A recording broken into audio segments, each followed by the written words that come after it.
संजय राउत और करीबियों पर ईडी का शिकंजा। राउत से 3 घंटे से पूछताछ जारी है। राउत बोले, बाला साहेब की कसम, घोटाले से संबंध नहीं। महाराष्ट्र और शिवसेना की लड़ाई जारी रहेगी। झूठी कार्रवाई, झूठा सबूत, महाराष्ट्र और शिवसेना लड़ते रहेंगे। मर जाऊंगा लेकिन सरेंडर नहीं करूंगा। राउत के घर के बाहर जमा हुई शिवसेना कार्यकर्ताओं की भीड़। तो वहीं ये तस्वीरें भी जरा आप देखिए, ईडी की कार्रवाई से जुड़ी ये तस्वीरें हैं। तो वहीं इस कार्रवाई को लेकर संजय राउत की ओर से बयान भी सामने आया है। संजय राउत ने कहा है कि बाला साहेब की कसम, घोटाले से संबंध नहीं है। तो वहीं तमाम अपडेट्स भी आप तक पहुंचा देते हैं। आपको बता दें कि ईडी संजय राउत से महाराष्ट्र में 1000 करोड़ से भी ज्यादा के पात्रा चौल जमीन घोटाले के मामले में पूछताछ कर रही है। तो इससे पहले भी ईडी ने संजय राउत को एक समन भी जारी किया था। तो पात्रा चौल घोटाले को लेकर शिवसेना नेता संजय राउत पर शिकंजा कसता चला जा रहा है। आज सुबह प्रवर्तन निदेशालय के कुछ अधिकारी संजय राउत के घर पहुंचे और छापेमारी कर रहे हैं। माना जा रहा है कि ईडी की टीम संजय राउत को हिरासत में लेकर पूछताछ कर सकती है। तो वहीं संजय राउत पर जांच में सहयोग न करने का आरोप भी लगा है। तो ईडी संजय राउत से महाराष्ट्र में 1000 करोड़ से भी ज्यादा के पात्रा चौल जमीन घोटाले के मामले में पूछताछ कर रही है। इससे पहले ईडी ने संजय राउत को 27 जुलाई को एक समन भी जारी किया था, लेकिन वो अधिकारियों के सामने पेश ही नहीं हुए। इसके बाद ईडी के अधिकारी आज उनके घर पर पहुंच गए हैं। हालांकि इस मामले पर राजनीति भी बहुत जोरों शोरों से हो रही है। राजनीतिक टूल भी इस मसले को मिल रहा है। संजय राउत पर ईडी के शिकंजे को लेकर शिवसेना ने विरोध किया है। तो वहीं शिवसेना ने केंद्र की बीजेपी सरकार पर सरकारी एजेंसियों के दुरुपयोग का आरोप भी लगाया है। शिवसेना नेता प्रियंका चतुर्वेदी ने संजय राउत को समन भेजने को लेकर एक ट्वीट किया था, जिसमें उन्होंने कहा था कि ईडी डिपार्टमेंट बीजेपी से परम भक्ति का उदाहरण पेश कर रहा है। तो वहीं संजय राउत तो समय समय पर जांच एजेंसियों पर सवाल उठाते ही रहे हैं, और जब खुद के खिलाफ जांच आई है तो वो चुप कैसे बैठ सकते हैं।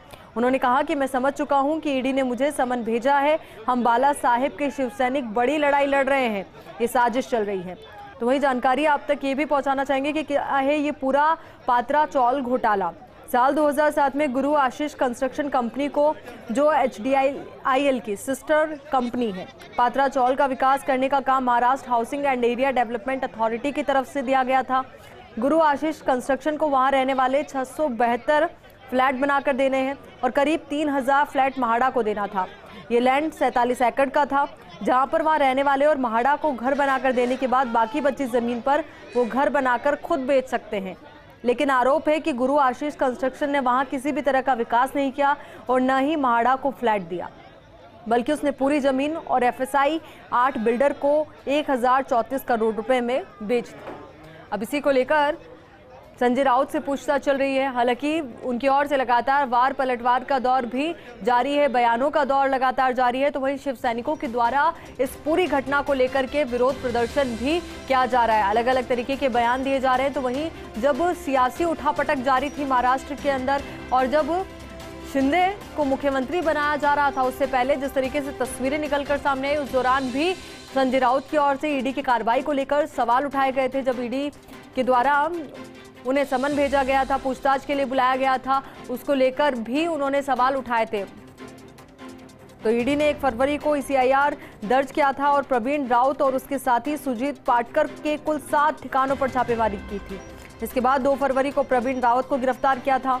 प्रवीण राउत शिवसेना नेता संजय राउत के दोस्त माने जाते हैं। प्रवीण राउत का नाम PMC स्कैम में भी आया था, जिसकी जांच चल रही है।